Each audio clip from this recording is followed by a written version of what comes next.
connecting to the real nerds is so easy. You can go to our website, realnerdspodcast.com. You can like us on Facebook. We have a Twitter account at Real Nerds. We also have Instagram. You can call us 720-6nerds5. You want to email us? You can do that too, realnerds@gmail.com. Thanks for listening and enjoy the show. Hi, my name is Paul Caroli, and I host a podcast called Changing Denver. It's a monthly show about our city's physical spaces, how we make them, and how they make us. But it's so much more than that. It's the conversations, ideas, and stories that define Denver's perpetual state of flux.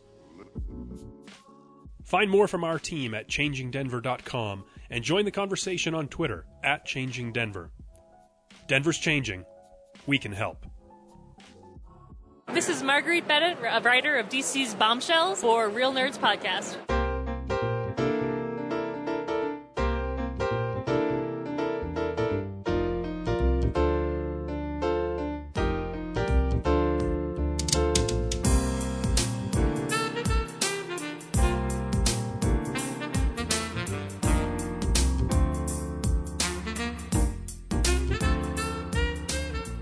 Welcome to Real Nerds Podcast, unofficially the official podcast of Denver Comic Con 2017 and beyond. And also, we've been coming to you for over 299 consecutive weeks. What?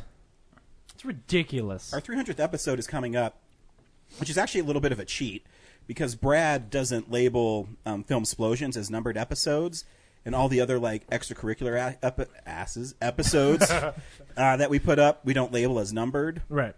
So we actually have, I haven't counted exactly how many we have. Yeah, it's way more than 300 episodes, but it's 300 main episode, 300 review episodes. Mm-hmm. I'm estimating 308. That's my estimate. I think it's more than that, actually. All right. All right. It's like, I'm not as invested in this as like I should be. So. Oh, and Yeah, that true. voice You you're hearing should is Henry, who's back from New York and decided that he's going to be super ironic now because he's from New York. Sorry. I was going to joke and be like, that's a pre-recorded joke from Henry. That Just have a soundboard. I know I'm Just start talking about messing. his Yeah. Shirt, unless you've fathered a child. that I we told don't him know I about. really like that shirt. He's got a Mickey Mouse #1 dad shirt on. I saw it at the store and I thought, hey, I can be an asshole. So. So sorry to all your shopping decisions. sorry to all the audience members that don't like me. I'm now here for the full hour, not the 1 minute I usually send in. with the sound of fire trucks and police cars. Yeah, how many times have you been arrested after recording it? Well, here's the thing. In New York City, everyone's either on fire or dying. And so there's always either a fire truck or an ambulance going somewhere. Yeah. So, Well, when you stick millions of people into one island, yeah. what did you think was going to happen, Henry? Yeah. How was your first year? First I guess. year, yeah. It was good. What grades did you get? I got all... Well, it's an art school, so it's all in like weird abstract Yeah, things. I got 5 straight flowers. He got 7 potatoes. I got like I had like my GPA was like a 3.7 last Very semester. good. There you go. And I think it's similar this semester. You might be catching the eye of Scorsese. Ooh. Remember, he eats in restaurants in New York. Just walk up and talk to him. I know. I walk around like all the time being like, I hope someone sees me today. So Did your apartment win the house cup? no, we don't. Did We're you an art defeat school. a We don't mammoth? have cups. They have feelings. We have feeling awards. So. We're excited you're back, Henry, in time for the 300th episode, which will Yeah. be next week. Yes. It'll be lots of fun. Yeah. We're going to be revealing our favorite movies since 2011. Yep. Did you finish your list? I did. Oh, man. It was tough. It was. It was really tough. I was pointing it out to Ryan that it sucks that that Brad is essentially the gatekeeper on this one because he knows all of our lists, but we don't know each other's lists. Yeah. So know- I can't pull a It'll thing be where cool, like though. my top 4 are all of his films. Yeah. So I was going to do something like that and send him a list and then just totally fucking change it while we were doing Oh, it. that would have been hilarious. Yes, but at the same time, he's putting so much work into the DVD. Yeah. I don't want to. Like, It would have fuck been him like super douchey. Yeah, also, you're just like, I'm a dick, but I'm not an asshole. That. I mean, I know everyone thinks I'm a total ass, but I'm really not. yeah, that's funny. You just play one on TV. Exactly. Anyways, I'm Ryan. We got James, Yeah. Zach, and Henry. 4 nerds. Brad is filming this week. Yeah. He's a cameraman and director of photography on a feature-length film called Trauma. Yes. Yeah. So that's what he's doing. Not to be confused with Trauma, which Yes. is totally different. Yeah, not trauma. Trauma. Yes, This movie might actually be good. it might be. If it was, if Brad's not here to defend trauma. So exactly. Yeah. And Ugh. Father's Day, that's going to be on his list, isn't it? Oh, dude, that's right. I kind of hope it is. I haven't talked about that movie in forever. What a piece of shit. Also, too, if you have favorite movies from 2011 going forward, send them to us, and Yeah. we'll talk about them. It was interesting. I'll reiterate this next week, but when I did it, I was going to cheat and do every one of like my number one films, and then I realized that I still love those films, but there's some films that I actually watch more. Yeah. So I kind of did it, the films I watch the most, except for one glaring admission, and I'm almost certain that someone else is going to put it on. Sure. So, well, that's Oh, the, yeah. that's the goal. There's all kinds of politics here, right? Yeah. Like, I ended up my top 10 ends up being something of a cheat because I was telling you, like, in some cases I picked a movie where I could use the opportunity to talk about a few other movies as well. Yeah. Oh, yeah. So that because I did it on Letterboxd, and it was like 454 films in total that I had to choose from, and there was like 40 that I thought could be in the top 10, which just is insane. yeah. And out of those 40 that could be in the, they're all things that I could, they were all on top 10 lists before. Yeah. Pretty much. So, yeah, it was rough. It was really rough. Yeah, all my films were on my top 10 lists. Oh, did you start that way? Did you just go back to your top 10 list? No, I started actually by kind of like what you did. I saw all the movies and I just started writing them down. Yeah. I'm like, I like this one, I like this one. Yeah. One that I omitted that I'll share right now is Comic-Con Episode 4. Yeah. I was going to put it on just because how important it was to us. Yeah. But then it's like, it's a fun movie, but it's not one I go back to all the time.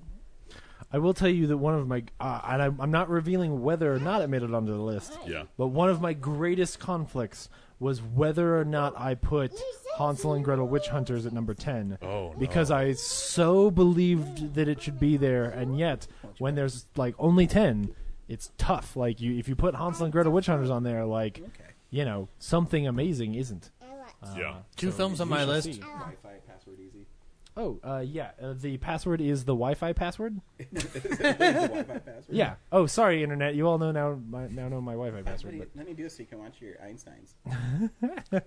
Is it boss level? no, it's Chad's Wi-Fi? no. Welcome to Chad's Wi-Fi. Can I take your order? It's Internet Party. Internet party? Yeah. Oh, there it is. And it's- All lowercase, it's the all Wi-Fi lowercase. password. Should be it. It's either that or it's bitches7. What? Thank you, Dan Weingart. Just so you know, it is the Wi-Fi password. Yes. It's great. Nobody ever guesses that. Here you go, buddy. James, two of the films on my list are specifically set up to annoy Ryan and James, and at the same time, they are films I watch on repeat. So you put the Hateful Eight on there, you son of a bitch. I didn't say that. I know. Did I? Oh, what a piece of shit. Yeah. Well, cool. You know, you've made it as a father. My kid loves playing. I have Army of Darkness Defense on my iPhone, and he starts quoting lines from Army of Darkness. Like, Give me some sugar. we must protect the book. And what a horrible nightmare. What a horrible nightmare. Look at you. Stop being cute. We must protect the book. Oh, you're too cute, kid. Yeah. There you go, buddy. Well, yeah. So Yeah, next it's week, exciting. Next week will be really exciting. Army of Darkness will be on my list because we technically did see it. Oh, pshaw. I call that a Brad Haig special. Yeah. Right. I'm excited to see what does Brad do this year. I know. This one, like, I was gonna say, I was like, if the whole top 10 is all films he made, that would be pretty great. That would be pretty great. Number 10, Catastrophe. Just sets the tone. Speaking as Brad Haig's personal historian, I think he'd put Catastrophe much higher. Probably, yeah.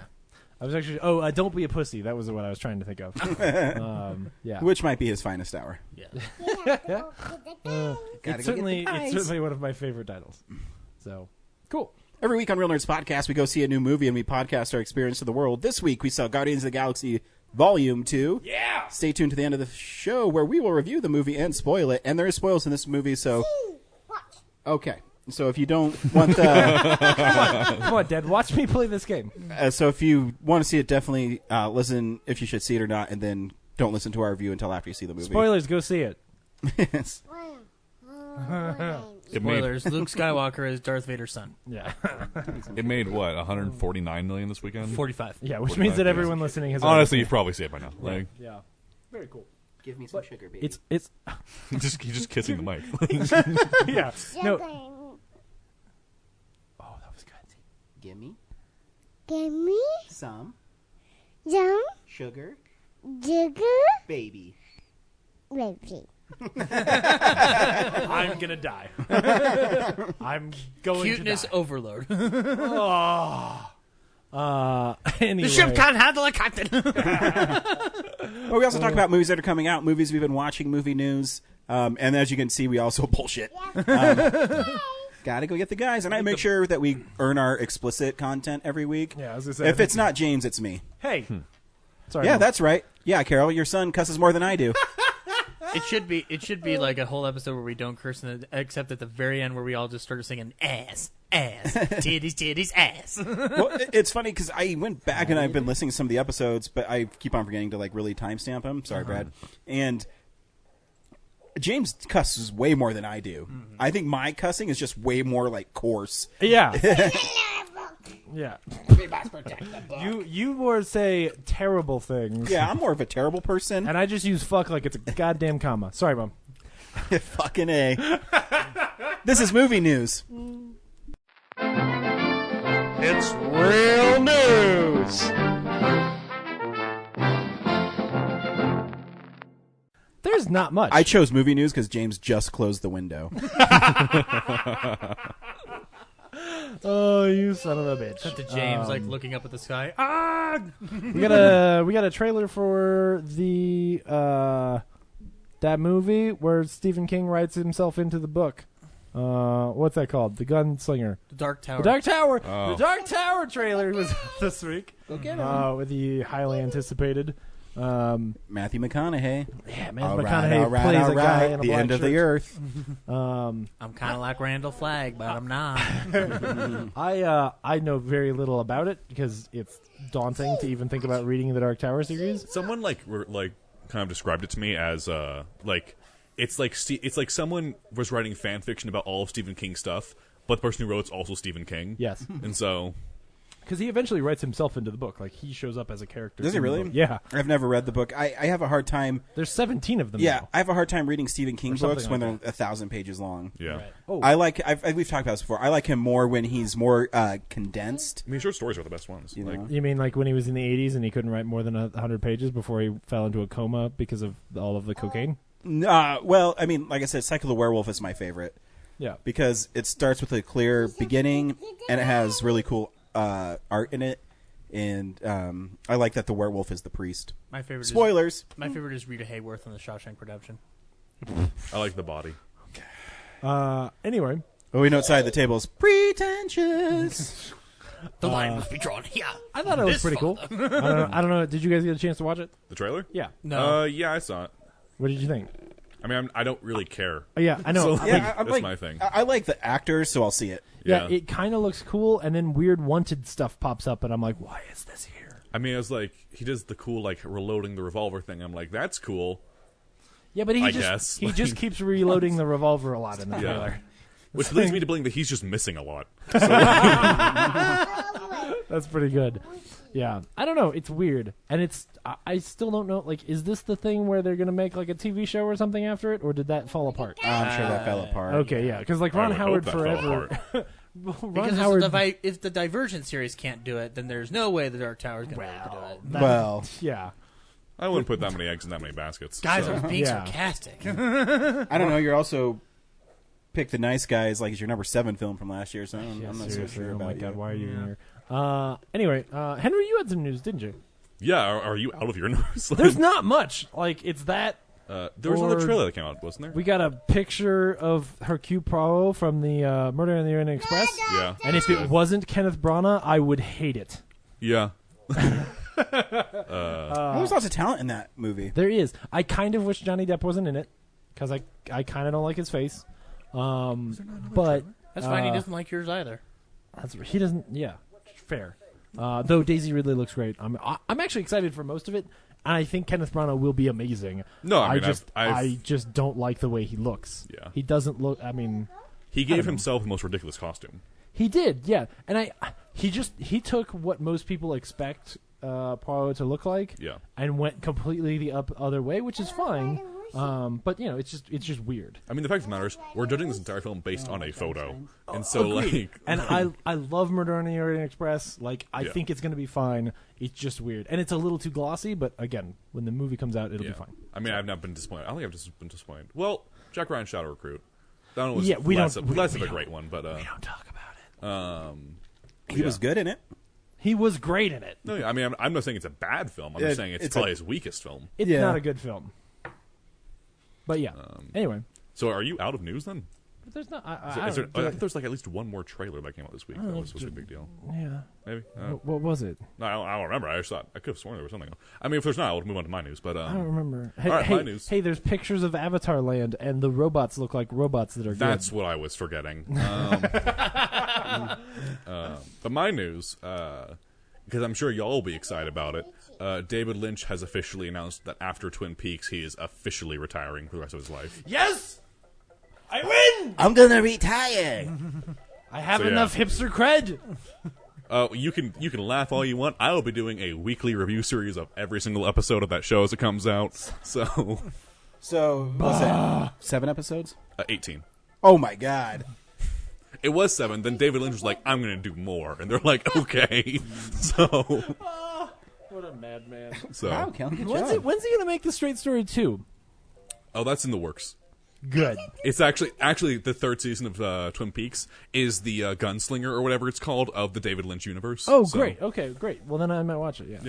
Yeah. Because I really want him to make a sequel to the only good movie he's ever made. Well, you haven't seen The Elephant Man. Fair. All right, fine. I have seen The Elephant Man, and every time I watch David Lynch, I go, well, You should see The Straight Story. It's really good, Ryan. I think you'd like it a lot. It's really great. Disney A produced. little bit quiet, like just here's Yeah. a good movie about I'll always how try something once. a bundle of sticks is like family, man. Which is okay because he finished on his second to best film. So What? he his Inland Empire is his second best film, and he finished on that. So it's okay. you're- after Straight Story? you're wrong, No. Henry, but okay. You No. got it. Oh, Mulholland Drive is one of the best films ever Mulholland made. Drive is just a canceled Wait, pilot. I wouldn't television. disagree with Mulholland Drive, but As one of the That's best the movies point. ever made. Whoa. no, Wait, why? of Lynch's career. Henry, why? Of just Lynch's career. I'm just talking love it. fucking Henry, Zach. I just love it. I mean, just like I Why is there little people in it? That's the thing. No one understands it.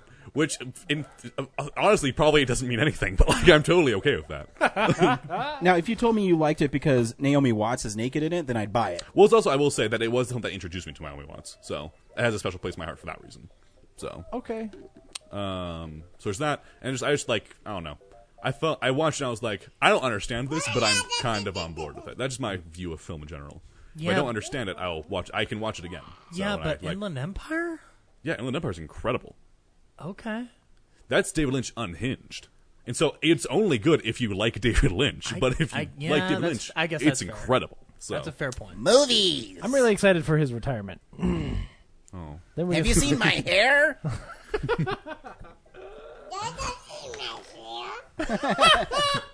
Good job, buddy. Oh my goodness, he's just becoming a parrot. He's Yeah. Oh yeah. Whatever you say, he'll repeat. Oh man. Yeah. You Who's get your the bubble. favorite? Is it Luigi? He's the only person I know who loves Luigi. Luigi's always like the. I like Luigi. No, I like him too. I'm just saying that he picks Luigi. Oh, no gotcha. one like goes out and picks him. What's Luigi's thing? He jumps higher. Yeah, he jumps like higher. jumps Okay. higher and he kind of floats back Yeah, down. he's like a flutter. Gotcha. Okay. You have to jump. You have to jump. Well, cool. Anyway, but in all seriousness, though, did you see those Avatar robots? Because they look really good. I really want those Avatar robots to be anything other than Avatar robots. Well, the thing is, I heard that they're starting to do previews for that Avatar Land. Yeah. and they're saying it's pretty awesome. Oh, yeah. Which Well, that- I mean- I think Disney might be pressuring him, like, make your fucking movies. We just spent $1 billion making a land after your movie. right? Yeah. You convinced us this was a thing, man. Yeah. Like you had Which, better put out. his story, no matter how not very well it's made is it ties into the theme of their animal kingdom. Yeah, it's not very well written is the problem. But absolutely. And it's seriously though, that robot. Usually, if you haven't seen the video of the people going along like the riverboat thingy or whatever it is, like the Na'vi who's like sitting there, singing and waving her hands and shit. I'm like, oh, that's real. Like it's the coolest looking robot. Was it already open? It might already be open. I think it is open now. Yeah. Audio erotica. That's animatronics, but yeah, that's a Jurassic Park joke right there. I looked at the two other pieces of news. Sure. We got on the Dunkirk trailer. I haven't watched it. Oh yeah, I haven't watched it either. So it's good. Is it? Yeah. Cool. Does it have aliens in it? No, it has Brad, a lot wrong. of Kenneth Branagh though. Ooh. Okay. I remember when it got announced, like Brad was pretty convinced that like it was going to end up having aliens or something weird in it. There was just like, because it's weird for him to do just a straightforward like, hey, this is a movie of a thing that happened. Well, it's a pretty important part in English history. So in the end, Batman saves the British soldiers. It's actually called Dunkirk: Dawn of Justice. At the end, he wakes up and he's just been incepted. That's all. The Allies just proved to you that they could evacuate an entire beach. That's my Christian Bale Batman. Until we invade Poland. Oh no. The idea of downfall, Nazi but Joker? but Hitler is the Joker. Oh no. Anyway, sorry, that made me laugh. this needs to happen. The other piece of news: the writer strike didn't happen. They figured that out, and Oh, that's right. So, yeah, always good. Yeah, I they like fixed when that. I like when writer strikes don't happen. Darn, Yeah. I wanted chaos. Yeah, it would have been awful if it happened. So yeah. When writer strike happens, that's what Michael Bay blames Transformers 2 on. Really? Because I just blame racism. I thought he wrote Transformers 2. No, He no. He doesn't know how to write. Well, yeah, No, that's what I was so- saying. That's why it didn't work. No. So Kurtzman and Orsi wrote 2, and then there's that other guy who's a complete hack and a shitbird. Oh, you mean And- Aaron Kruger? Yes, and so he came on and did like another pass on that script, Okay. and introduced all of the shit that's terrible. Okay. And then Michael unfortunately, Bay said they wrote it in 3 weeks. yeah, That unfortunately, doesn't surprise me. Yeah. Yeah, Ryan, movie fun fact: I have never seen Transformers 2. Oh, it's super racist. Yeah. It's the worst of the Transformers films. What happened? What's to, a good one? 1 is actually good. 1 and 4 are incredible. 4 incredible? Is not incredible. I'm a huge Michael Bay apologist. Dude, 4 I am I have too. so much fun with. 4 I has have all the fun with ingredients 4. for a You good said Michael Bay movie. incredible. Are they great? In my mind, it's incredible. I'll watch that any day of the week. Okay. I've seen 4 probably 7 times. Oh my Oh wow, nicely done.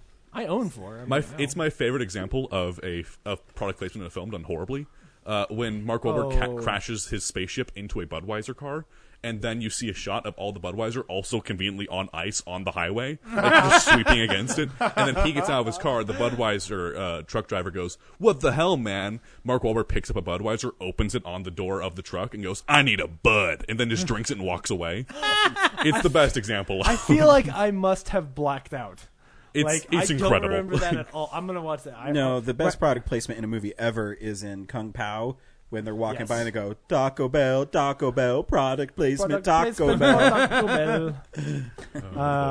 Ryan, just so you know, I own all 4 of them. You can borrow them anytime you want. Okay. Yeah. I might be asleep that week. I'm very excited for Transformers 5. That was really good. Oh, The Last Night? I like the Last Night. fatality in Where number Anthony 3. Hopkins is kind of just like Oh, when he pulls the delivering spine out? lines Yeah. for no reason? What Can't do they wait. mean? I can't Pretty wait. good. Yeah. I hope he ends up being a robot. I hope so too. If Anthony Hopkins, if it's a movie not just where cars turn into robots and fight, but where Anthony Hopkins turns Anthony into a robot. Hopkins in Because disguise. they introduced that in the second one, but they never did it again. I know. It's great. Yeah. Yeah, that's right. Isabel Lucas or whatever her name was. Yeah. Yep, Hot Isabel girl Lucas. number 4 turned into a Transformer at one point. Fun fact, Yeah. I met her at a screening of my short film Twombly in L.A. Fucking Oh, cool. Twombly. He found a way, man. He found a way. He found Every a way. episode. Every fucking episode. 7 degrees of Twombly. 299 instances. I watched Casablanca this week. You know what else is in black and white? Pretentious piece of shit 20-minute film.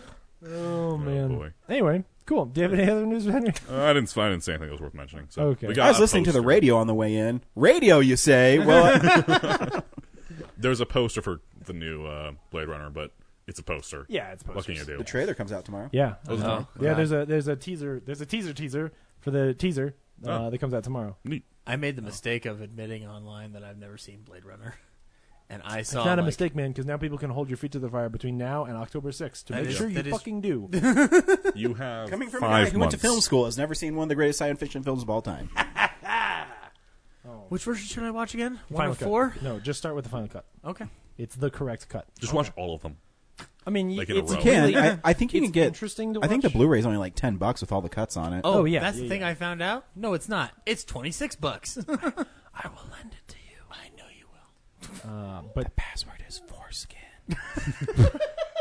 no, the password is the Wi-Fi password. We already know this. Yes. Foreskin is the safety word. That's a Cable Guy joke. Any Cable Yeah, Guy fans here? Thank yeah. you. No, I forgot. It's been a while. Cable Guy's really great if you watch it again, because literally his Jim Carrey has a speech at the end where he's basically explaining what's happening right now. Yeah. So it's Ben Stiller, always ahead of his time. I just love its appreciation for the Star Trek fight music. I do like that. Or the Menendez brother trial parody. Oh my God, my twin brother's been shot. I'm pretty sure it was an Asian gang or something. They were singing another language. I'm pretty sure it was Asian. That chilling 911 call. Cool. Yep. Ryan, what do we do next? DVDs and Blu-rays. DVD releases and Blu-rays. What about beta tapes? They don't make those anymore. It's silly. I did find out, you can get Awesome Mix Volume 2 in cassette off Amazon. Oh, really? Oh yeah, Yeah. that's awesome. Nice. Speaking of nope, there's no segue here. 50 Shades Darker. Yeah. There's no way to segue between Awesome and 50 Shades Darker. So when 50 you saw Shades- that with your girlfriend, afterwards you're like, oh, that movie's so hot. No. I believe the first thing she said was, "I've never seen you laugh that hard." I thought something was wrong. Well, in fairness to Brooks, you had to be in the theater when me and James could not stop laughing when he showed up after his helicopter crashed. Oh, it was so good. So, the funniest movie of the year so far. I mean, genuinely the hardest I have laughed. I will cherish until the day I die the moment when Ryan and I are sitting in the theater and the helicopter goes down and we looked at each other like, yes. Yes. I have willed him to death. Like I just in sitting here and hating on this movie. And me and I James have are so caused the ignorant and character to dense, die. we forgot that there's still another movie coming out. But we're like, it happened. But for a moment, man, there was hope. There was. I was like, If you 'cause- really want to hear one of the best reviews that has ever happened on this show, it's your guys' review of 50 Shades Darker. it's pretty great. Yeah. And what's even better is this version is unrated Oh, in my 4K. God. I thought you were gonna say 4D for a second. I was like, That would be great. Yeah. You can fast forward and rewind. You can see when you're laughing too hard, you can just skip right to the sex so that you can get bored again. Just continue. Does it have 5 stars on Amazon? It has 4. So it's hard. There to are get into 118 that. it's reviews. exactly like I said the first one. It's a movie about sex that is not sexy at all. Yeah. So I have heard. After shaking the world back in 2015, 50 Shades of Grey returns with its sequel, 50 Shades Darker. After I was shaking the really world? excited to see the movie adaptation for this part because it was the best book, in my opinion, of the series, and the trailers made it seem very close to the original source. But I was afraid. There needs to be a fucking comma. but I was afraid because the that first written by movie E.L. was James? pretty loyal to the book. Alan Ramirez. I went to the midnight showing of the movie, and it didn't disappoint. Didn't disappointing? Yes. Darker, That was E.L. James. darker in quotes, is a big improvement from the first movie, delivering the same strength, a pretty nice adaptation that stays loyal to the original source almost all of the time and delivers the thrills and romance we were all expecting. If you loved the book, you won't be disappointed. Hey, English major, how does those reviews sit with you? It sounds like four sentences that just transitioned into each other. Yes. In a weird way, it sounds like it's coming from like a foreign person, like coming off the boat, like, dude, like I like your country. I'm for sure going to watch it again in the theaters. That's why those movies make $150 million. 5 stars. Yeah. Read one more, please.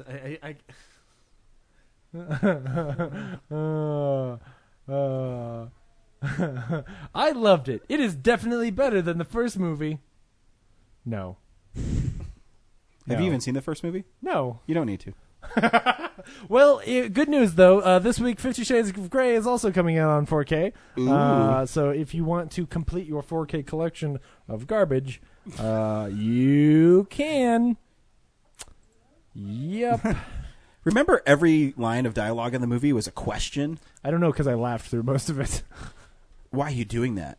Because I want to. Why are you asking me that? I know you are, but what am I? Yes. Most of the dialogue is, I know you are, but... Yeah. I am rubber and you are glue. Whatever you love bounces off me and sticks to you. Anyway, Heat is also getting a Blu-ray release this week, and it says it's like a director's edition or something. I don't know. Watch Heat. It's cool. I still think it's kind of overrated. That scene at the end is really good. Yeah. Yeah. It's too long, Yep. and I don't care about a dining scene between Robert De Niro and Al Pacino. But the last scene is awesome. There's a cool Tom Hiddleston where he plays both parts. You can watch online. Oh. One of his talk show appearances. Yeah, it's pretty great.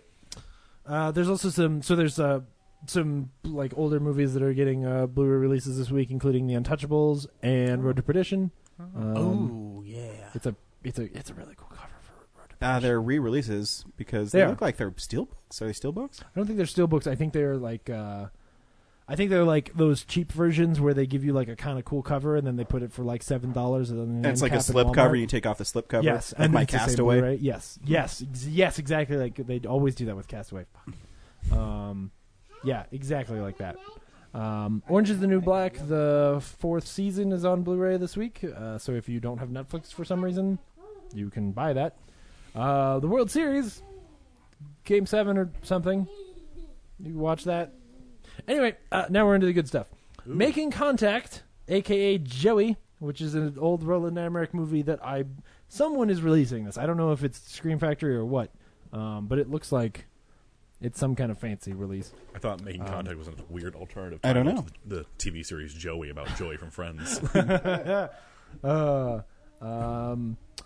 Simon Pegg in the Fantastic Fear of Everything, which has been out before, I think, that's but been out this for a is while. this is a Shout Factory release of it. Oh, okay. Shout Select. Shout Select, which is I don't know why they don't just call it Shout Factory, like because they don't use the Shout. Because remember, their Shout Select is like loaded with special features, so it's like their top of the line Blu-rays. Yeah, but the Shout Like Roadhouse. They don't use the Shout Factory name for anything anymore. Well, but it's supposed to be like the genre version of Criterion. Yeah. Anyway, Arrow is putting out. I think it's Arrow. Yeah, Arrow is putting out Brain Damage, which is an okay cover. It's not great. It's a headache from hell is the tagline on that one. Oh man, I have a headache from hell. Zach, you'll be excited to know that Serial Mom is coming out this week. Yeah. I have that coming too. It's my favorite John Waters movie. We all need some John Waters in our lives, guys. Do we? No, Yes. but that's my favorite John Waters movie. Really? Yeah. Mine's probably Crybaby. Love Crybaby. I have that coming too. Good news, everyone. Psycho's coming to Blu-ray this week. But no, not that Psycho, but the remake from Gus Van Sant. So if you want that one. I have that coming because I saw it in theaters and I remember not liking it too much. Right. But I'm interested. Yeah. You know, because it's one. I remember when I was watching it in theaters and Vince Vaughn plays Norman Bates, and it's hard unless you're Freddie Highmore stepping into Anthony Perkins' shoes. If you haven't seen Bates Motel, watch Bates Motel. It's amazing. And I just remember seeing like the shower scene, and Vince Vaughn is like 6'3", 220 pounds, like a built dude. So when he comes in as supposed to be Norma Bates, you're like, what? Yeah. Like you can tell right away that, even though I'm guessing most people have know the twist, but still it just doesn't seem right. You need like more of a slight guy. Yeah, agreed. But there should be some pretty interesting special features on that Blu-ray. So I'm hoping. I don't know. It's not one of their collector's editions, and sometimes those ones they put like just the trailer on it. I'm just gonna assume that this last one is an Asylum release because I haven't seen a title like this in a while. It's limited edition, dude. But American Mummy: The Curse is Unearthed is out this week, which is very clearly. Oh, that's what movie you're missing. You're missing Tom Cruise's Mummy. What? When- is that the week that yeah, I'm gone? that's the week okay. you're gone. Oh, cool. Or not cool, but whatever. No, it's cool. You're going to California. That's fun. Yeah, it'll be fine. But if you saw Tom Cruise in California and he was running on the beach, oh my god, dude! I'll die. I'll die. I know he has a house in Malibu, so if you see Tom Cruise running on the beach, I'll die. fucking film that. I'll die. No, I can't. I'll die. I was going to try again to say you're listening to Real Podcast, but you couldn't be able to keep up. You'd be too fast. Yeah. I'll just look at him. I'll be like, oh, he wants to get there. The other day at work, I was so tired, and it was like 4:30 in the morning.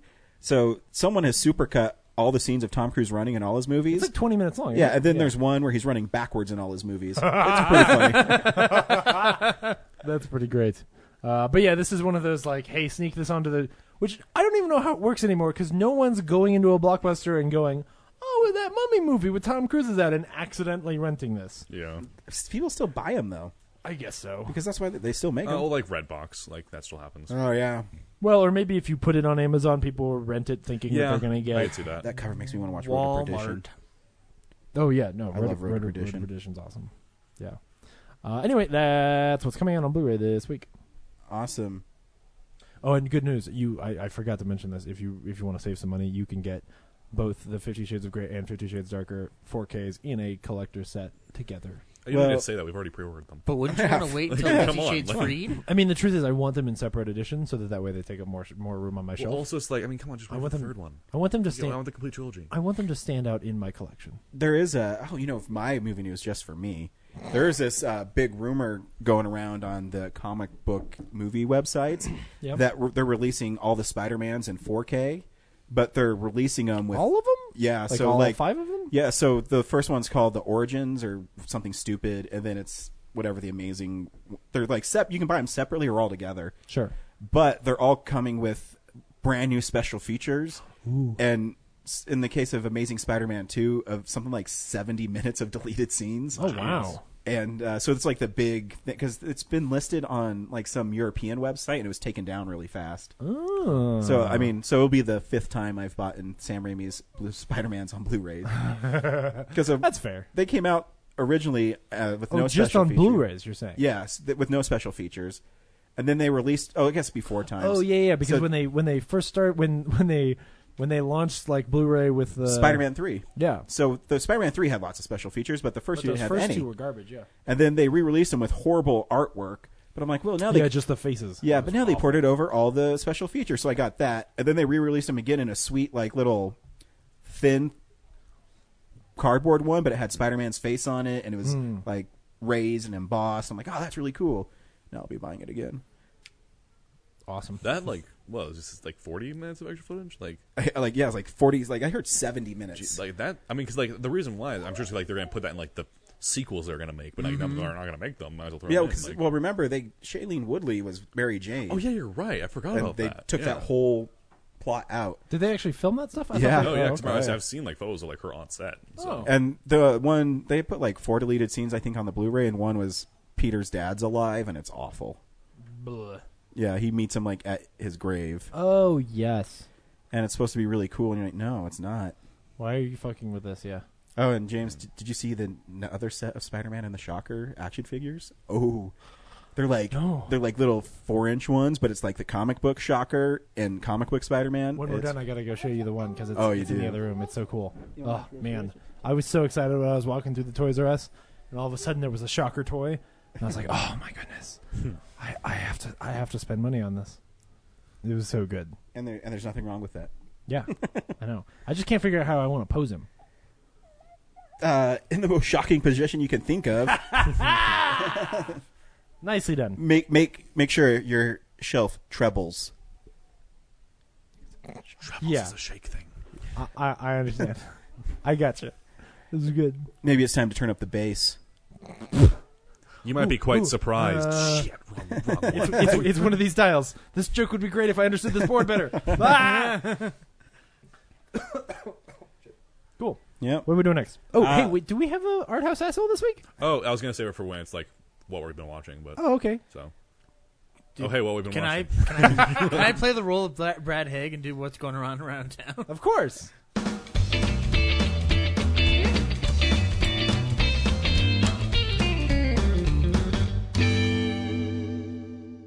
It's going around town with Zach this week because Brad's filming a movie in the mountains. Sorry, I didn't even think about this, but let me load it really quickly. Oh, God damn it. Son of a bitch. Oh, you're doing it exactly the way that Brad does it. yeah, but my Fandango actually works better than Brad's. Because for some reason, Brad's phone sucks. This guy. What? He's got a tire, runaway tire. Okay, so for what's going on around town, the lineup for the drive-in is going to be the same holdover Guardians, Beauty and the Beast, and Fast and Furious 8. That's a really good list. You're not going to like what's going to be playing at the Esquire for Friday, May 12th and May 13th. Would I like Twin it? Peaks Fire Walk with Me. Oh, what a piece of shit. And I like Twin Peaks, but I don't like Fire Walk with Me, so I will not be going to that. And, Yes. so yeah, that's what's going around. Even like one of his eyes is like winking. He's like, I know, it's weird. I feel like they just used the head off of a Deadpool toy for the shocker. Then just like colored it differently. Yeah. he has lots of articulation. Oh, it's an awesome figure. Like, even his wrists move like this, Yeah, I have a shocker. which is really great for the listeners. His From- wrists move like this. I have it from the Spectacular Spider-Man line, and his gauntlets are too heavy, so I can never put them on because he just tips over every time. Oh, yeah. Yeah, I hate his knee pads. Yeah. That seems weird. But I do. Oh, that's sweet. But I also have one from HeroClix where he's like this bit, like the little. I don't even know how to play it, but it's like a card game. Yeah. So I got him from HeroClix, Man Wolf, and some other like goofy Everyone's favorite character, Man-Wolf. goofy Spider-Man villain. Oh, the Rocket Racer. Oh, they did have they had a Morbius the Living Vampire from this run as well. Wow. I'm going to be stopping by that Toys R Us when we leave here. You should. Cool. And my wife's going to look at the bill. She's like, "You spent $80 on Spider-Man figures?" I'm like, I was on the kid. It was on the kid. It was on I the was like, kid. it could have been $120. So I can complete. Who's it? Sandman is the Build-A-Figure. I know. I was gonna say like, hey, if you want Sandman's leg, you can have it. But then I thought, no, you're gonna buy a shocker eventually anyway. So I'm not actually gonna. Yeah, buy you any that's not going to be shocking at all. Oh, he's so cool. Anyway, cool. We watch movies. These are the movies we watched. So, yeah, this is the stuff we've been watching. Henry, you've been gone a long time. Yes, I so got- I'm going to start with James. Oh, okay. Henry, what'd you watch this Well, I week? got 4 months, so here we go. No.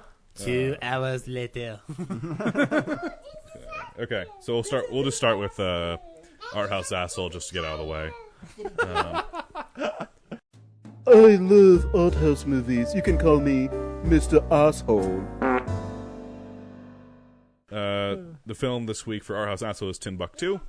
It is a film from Mali, Africa. Oh, cool. It's I mean, you can read my full thoughts on it on RealistPodcast.com. But basically, the concept of it is it's like a slice of life kind of film in this like kind of small town in Mali as like ISIS has already like taken it over. Oh, okay. And then it's like, well, the people that live there, like, what are they going to do? How do they live their lives now that this has happened? Which sounds like an interesting concept. The most boring film on the planet. Oh my goodness. Oh no. I found that happens a lot in foreign films is they're really boring. I mean, it's like, yeah. Damn.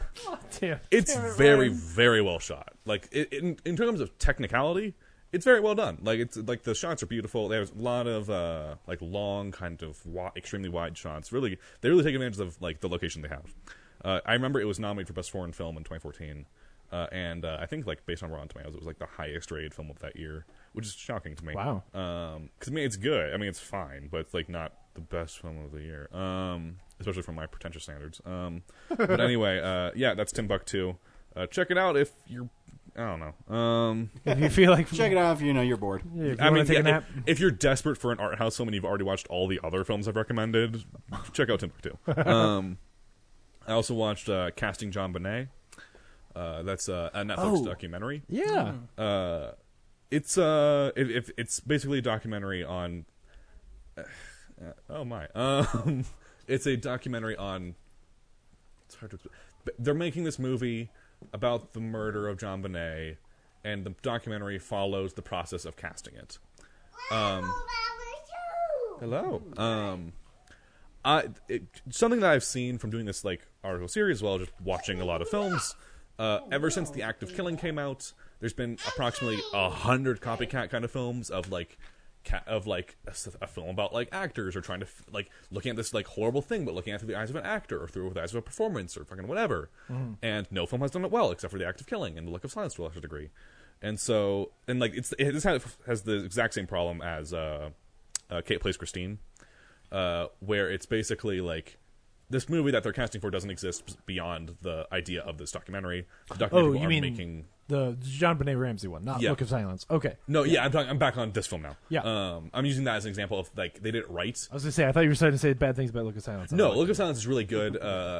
It's a really good deleted scenes feature of The Act of Killing. You're right. Yes. Very true. Both very hard to watch. It's like a featurette. No, yeah, Yes. they're incredible documentaries. Yes. Go watch those films. But ever since then, like specifically American documentary film makers have been trying to capture that exact same thing. Yeah. This is another example of that. There's no film on John Bonet, but they're making a documentary about the casting of it. It's kind of like if you were gonna make a movie about John Bonet, yeah, and this like, is how you would maybe cast it. And one reason why I like this one way more than Kate Plays Christine is you actually do see the film, because like the documentary film crew actually makes the film and you see clips of it. Oh, okay. So basically it's like you see I'm not saying it's a good film. It's basically like it's separated into sections of like the 10 people they're auditioning for the mom, the 10 people they're auditioning for the dad, and so on and so forth, and them saying and they're all Colorado like actors that are not like professional or anything like that, and they're all pretty much saying what they think happened. Like it's like all their opinions of the case, and so it kind of evolves to less about John Bonet, but more about like the idea of the perception of the people around you when something like this happens to a family. Yeah. And so you see people who are like, oh no, the mom didn't do it. Some people are like, oh, the mom clearly did it. Like all this different kind of stuff. And so like it's an interesting concept for the first 10 minutes or so, but it kind of wears its welcome pretty quickly. It's only 80 minutes, so it's good like background kind of thing. But it's also surprising about it is that it becomes almost a comedy in a way. Like just like the people that are being auditioned, it's hard to explain. Full of jokes. No, it's not that. It's like the character, like their characters themselves. Like there's one person who like they start like for the place like the officer when they're auditioning the police officer. Like one of the guys that's auditioning, he tells his backstory of like he was like, yeah, I was in jail for like 20 years and now I'm out.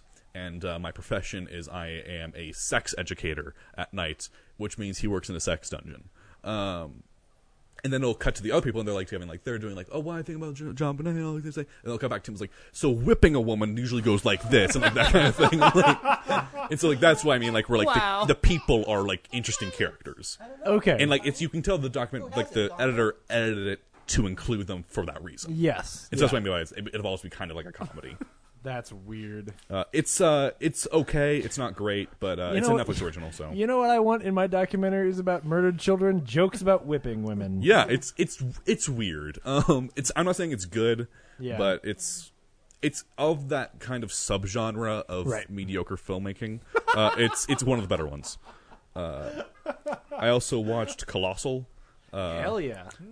Colossal is actually, I mean, technically on Letterboxd it started a 2016 release, but if it was considered 2017, it's probably my favorite of the year. I was blown away by it. I loved every single moment of it. Yeah, I just really, really liked it. Yeah.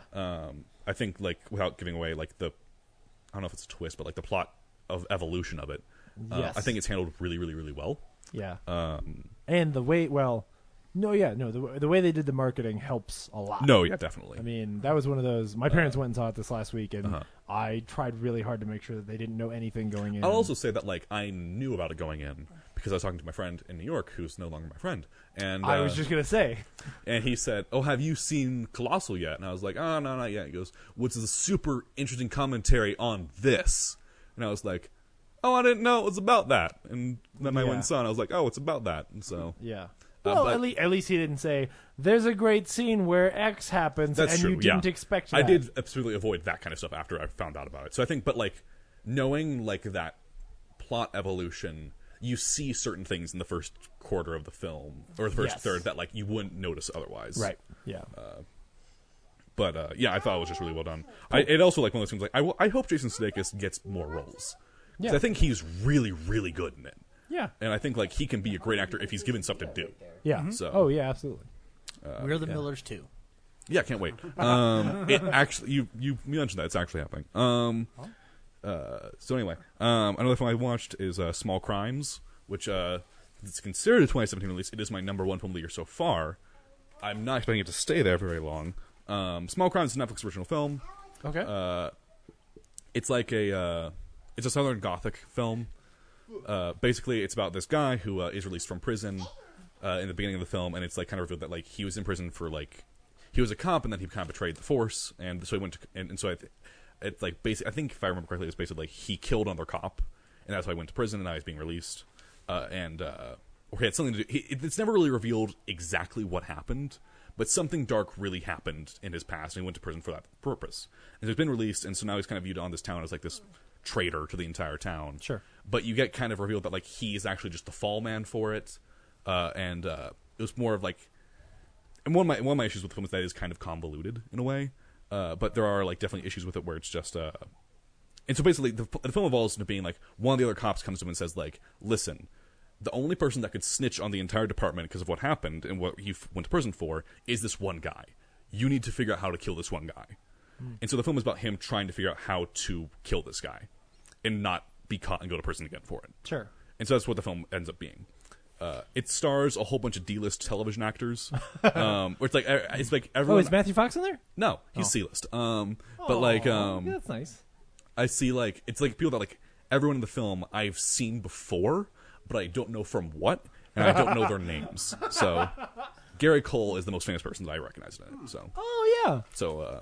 My mom's friends with his wife. Oh. Or my mom like grew up with his wife. Oh really? Very cool. Interesting. Yeah. But yeah, he's in it. He's really good. But it's just like Southern Gothic, so it's funny in a way. It's a really, really dark comedy, I will say. Oh, okay, cool. Where it's like not funny. Is it like Weatherman not funny? No, it's like it's a dark comedy in the way that No Country for Old Men is a comedy. So like, oh yeah. Oh, you mean so it's not one? Yeah. It's that level of like there's comedy to it, but it's like extremely dark, but it's not like small. It's not like very bad things dark. So yeah, it's not Raising Arizona. That's not a dark comedy at all. But that's just a comedy. But yeah, it's like it's a very special type of film. It's currently my number one. I'm seeing Logan Noir like next week, and I'm predicting that to be turned to my number one instead. But yeah, that's what. But at the end of the year, will you specifically put Logan, but in black and white, on your list? list? Like here's my thing about Logan, because currently my number two. Yeah. I saw it. I've only seen it once because I'm a poor college student, and when I went in thinking it was going to be an X-Men film, and then I walked out being like, that was hella depressing, and I don't know how I feel about this. I know exactly. But I also know that like if I go in again knowing that it's going to be depressing, I'm going to appreciate it a lot more. So that's what I'm saying. Like once I see it again at the Logan Noir screening, then I'll be like, okay, that's my number one. You should have just known when Shane happened, man. Well, yeah, I know. Once the Shane scene happened, you should have been like, yeah, but oh, like no. I was like, when's the fun gonna happen? And then it's not. And then spoiler alert, like, they all die. So I was like, the fun happens is when Professor X has a breakdown and Logan's walking through the motel room like in slow motion and stabbing people in the head. Oh, it's so good. Oh, yeah. The fun happens when he stabs people in the head. Mm-hmm. It's great. Boy. But yeah, so well, good. I also watched Legion. I'm not done with it yet. Yeah, I haven't. I'm 3 episodes in. No one spoil it for me. So I can't. I haven't started it at all yet. It's so good. It's so good. I love it so much. Shit. All right. It's one of the things like I've recommended to people who are not into X-Men because you don't really need to be. And it's not really part of the universe. Yeah. Just know that mutants exist. Sure. And so that's all I want. But yeah, it's really, really, really good. It's also one of those things. It's edited really, really interestingly. Okay. I'm in episode 3. I don't understand what's happening, but it's one of those like you're in the mindset of this main character who's insane, and so he doesn't understand it, and you don't understand it, and that's why. So you're seeing it through an insane person's eyes. And so, but it's really, really well done, I think. Cool. And then I rewatched Boogie Nights, which I loved. Yep. I forgot how good that film was. Yep. Man, that is a good one. Yeah, it's yeah. And then finally I rewatched Be Kind Rewind. So which I really like as well. Man, I haven't seen that in a long time. Yeah, it's really good. Yeah. So cool. Yeah, and that's what I watched this week. Sweet. Nice. James? I ain't got much. I'm still catching up on This Is Us, and that show was really good this season, man. So I'll probably nominated. I'll probably get be fully caught up here in the next week. So yeah, other than that, I don't think I have watched much else. Wow, that's anticlimactic. I know. Yeah. Zach? Are they still us? They're so us. Spoiler alert. Oh they my are goodness. totally us. Every now and then something happens on that show, and I'm just like, this is like, how can it be this like saccharine and this good at the same time? Like, you how just am finish I? something, you're like, that is them. So Who's on first again? It's great. I watched a couple things. So Amazon Prime always provides me the opportunity to rewatch some stuff as well as catch up on stuff I've never even heard of. So I rewatched Manchester by the Sea because they finally allowed it to stream. you shouldn't have. Did you see Fences yet? No. What are you doing, James? He's doing a little ditty. I still got Brandy stuck in my head. Because when I do what we've been watching, I need background music. It was stipulated in the contract. There needs some kind of white noise. Yeah. Well, I mean, I guess it goes with the theme. While something else is happening, there's music and someone dancing. So Yeah. So, but like Drax, if I look at him, he stops, and then I look away and he keeps dancing. So anyway, you watched Manchester by the Sea. Rewatched Manchester by the Sea again.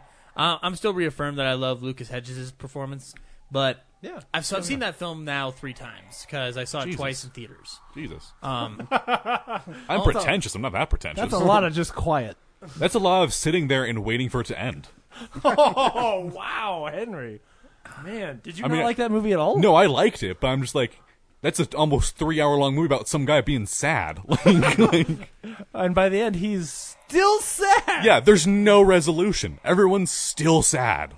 Yeah, but anyway, sad or no sad, I still love Lucas Hedges' performance. But as I've now been able to see this film 3 times and really grasp it, I haven't seen Fences yet. But based on what you guys have said, the parallels are kind of similar to a degree. In terms of like a terrible thing happens that triggers a bunch of shit. Nope. That's literally what you said in No. Explosion. No. What I then said. Then reaffirm what you said. What I said was that they are the bad things that happen in Fences are realistic, everyday people things. Right. Whereas in Manchester by the Sea, the bad things that happen are like they are cartoonish. Are a like Godzilla stepped on my family while they were on fire, and they were having an affair with me, and they were also aliens the whole time. Spoiler alert for Manchester. Holy by the Sea. shit! Jeez, you have to say the exact. You didn't say you shouldn't have said the exact thing that happens in the film. Yeah. So that's what I was trying to get at. Yes. Was that the incident that triggers the story is not, or at least character motivation. Yeah. Is, as I've watched it 3 times, I've just come to the conclusion that that's sad, but it's also like uber convenient. Yes. Uber convenient. Yes. And I'm not going to tell you what it is. Like, you really do have to see it because it is a big spoiler in the movie, technically. But right.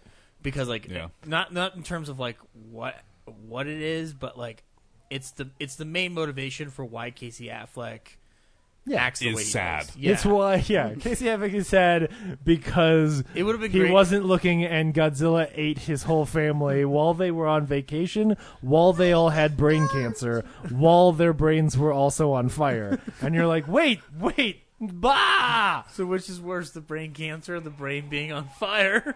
That's why it's so bad. Because you're like, man, even if I didn't have brain cancer, I would still You'll be be on on brain fire. fire. Like, ugh. But it doesn't. But even though it is like uber convenient, it doesn't detract from my enjoyment of the film, especially The because performances are so yeah, good. especially really because well of done. Lucas Hedges and Michelle Williams and Casey. Yeah. But yeah, so that was interesting. I started watching a documentary series on where Henry lives because I wanted to find out how violent it was. Chicago? No, New York. Oh. No, I watched Chirac 3 weeks ago, buddy. Spoiler alert: Chirac's not that good. Yeah, it's a Spike Lee film. Anyway, he so really I'm doesn't watching, like white people. So I'm watching a documentary called New York, a documentary by Rick Burns, Ken Burns' younger brother. There's a family. They're And spawning. he has to live with that his whole life. Who are you? I'm Rick Burns. Ken Burns. Oh, you mean like? younger Don't you mean Ken brother. Burns? No. They're all born in a utero with a camera inside. What do you do? Oh, I make documentaries. Oh, I've never heard of you. I know. Made a movie on Coney Island. That's great. Did you make the movie about the Civil War? No. He's just like drunk at a bar every night. My brother's Ken Burns. But his documentary is like so. So New York so far, it chronicles the history from the moment the This Dutch. is all on Amazon Prime. Yep. Is there literally like a section on Amazon Prime's like Ken Burns? No, Yeah. but like PBS or Yes. docuseries or something like that. Like literally Amazon search Ken Burns, and just In the limited- entire Oh, I mean, I'm Amazon not going to do it. library. I'm just wondering if and there's a Ken well, Burns. I know, but for any listener who would want to, limited to Prime Video, you get the list of what's available. I like his baseball stuff. The baseball one is available. So the New York documentary series is really cool. It covers so far what I'm up to is the year 1935. So so far the Depression's starting to kick in and whatnot. But what was interesting was I didn't know the very pre-colonial history of New York, so that was interesting. And they elaborate on one of my favorite stories about New York, which is the draft riots. Because I'm a big fan of this movie called Gangs in New York that came out a couple that's of years depressing. ago. Yeah. I turned that one off once. Okay, you're a sad human being. The first Remember half when of the film's Cameron really Diaz good. tries to have an accent in that movie? The first half is really good. That's good because that's the part I watched. But anyway, and then I also watched another Rick Burns movie called Coney Island, which is about the history of Coney Island, and I didn't realize they electrocuted elephants. Way that there's It was a different footage. time. Yeah.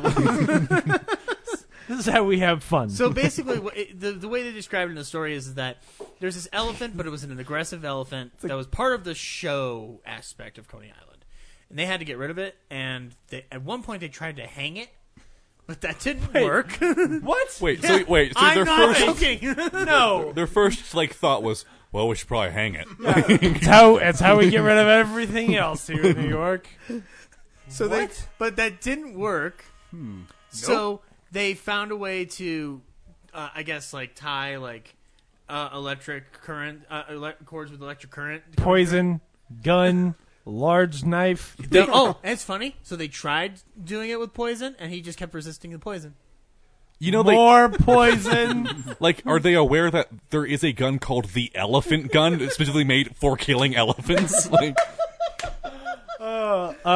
just carnies from Coney Island, man. They don't know. That's true. That's very Drop true. it in the ocean. Yeah, it's right there. Just push it. Stop feeding it. There's a lot of ways you can kill this elephant, but you go to hanging for the first thing. This week on How to Kill an Elephant. It's like they had they were like, I just really want to hang something. What could I possibly hang? They're like, hey, we need to kill this elephant. Hey, hanging. Let's hang it. Saw-type murder machine. So what they do is they find a way to electrocute Make it. it fight a rhinoceros. But then you have two animals. You got it. What do you do with the rhinoceros then? Electrocute it. Hang the rhinoceros. Slips through the noose, but the noose grabs onto his horn. That's not how nooses work. Put the elephant in a large freezer. All right, so we got to build a giant freezer so we can put this elephant in it. Throw it in a giant incinerator, I guess. A series of thrown rocks at its head. Why are we trying to figure out how to kill an elephant?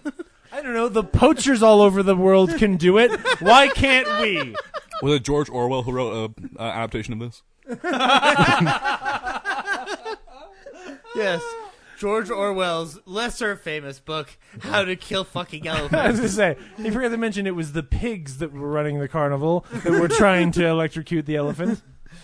I don't know. my I haven't goodness. read Animal Farm Anyway, forever. But anyway, so there is footage of the elephant being electrocuted. That's It's what I was actually kind of referencing. shocking because the elephant immediately goes into rigor. I did. There is footage of this elephant being electrocuted. But you said that the footage was shocking. Oh yeah. Okay, guys, I'm the shocker in the Oh, new no. Spider-Man movie. Spoiler alert.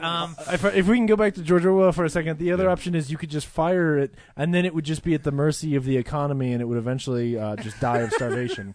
So that would also work. Trust me, we're gonna get rid of all the elephants. It's gonna be huge. And then the last thing that I watched is I rewatched Fast 5 because Ryan loaned it to me. Oh, that's a great one. So Second next, best Fast and Furious movie. So what do you think is the first? Furious 7, obviously.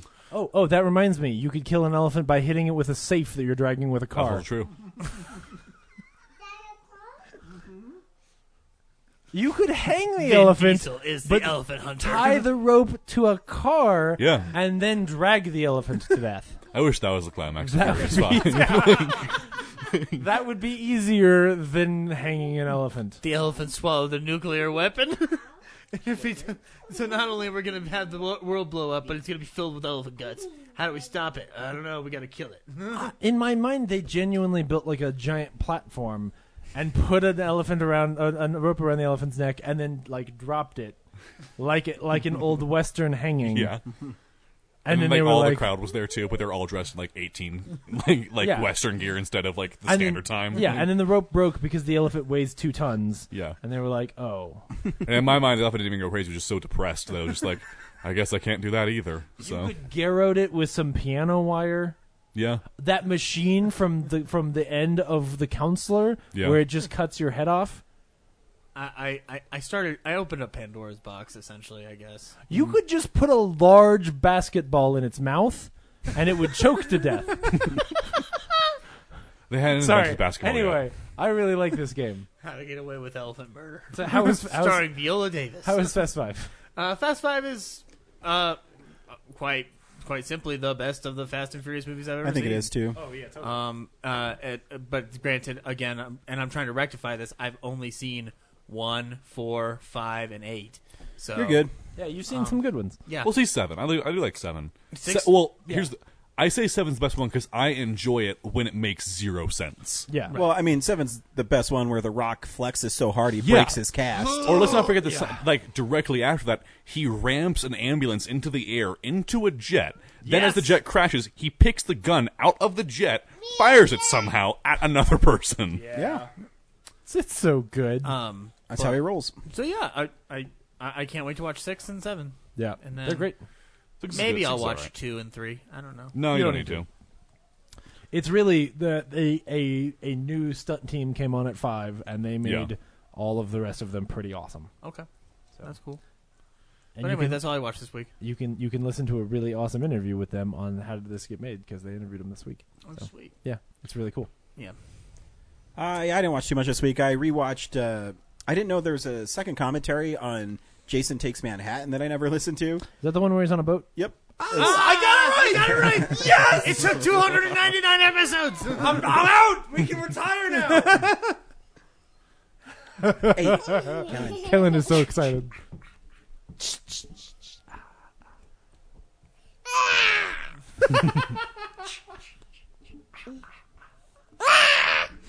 he's not going to do it. He usually does it. Yeah, and that one's still like silly, but Right. it was kind of cool. Kane Hodder is pretty interesting listening to when he does commentary, and you know, I'll still never understand how they left Crystal Lake and ended up in the ocean. because it's on the coast. Obviously. Well, you know, with Is there a canal well, called remember- Crystal Lake Canal? no, remember the Crystal Lake is the state is actually Connecticut, so you can get into the shore there. And Yeah, you can. Ah, okay. try to go up to. I like to for imagine, those people who don't know. Right. I like to imagine that Jason Takes Manhattan takes place at the same time as the Muppets Take Manhattan. And they're just like always turning each other's corners, not running into each other. Yeah. Well, because the Muppets aren't on a boat. That's also true. They never get on a boat. Right, yeah. Problem solved. It would have been great if the Muppets got on a boat and then Jason was there. Yeah.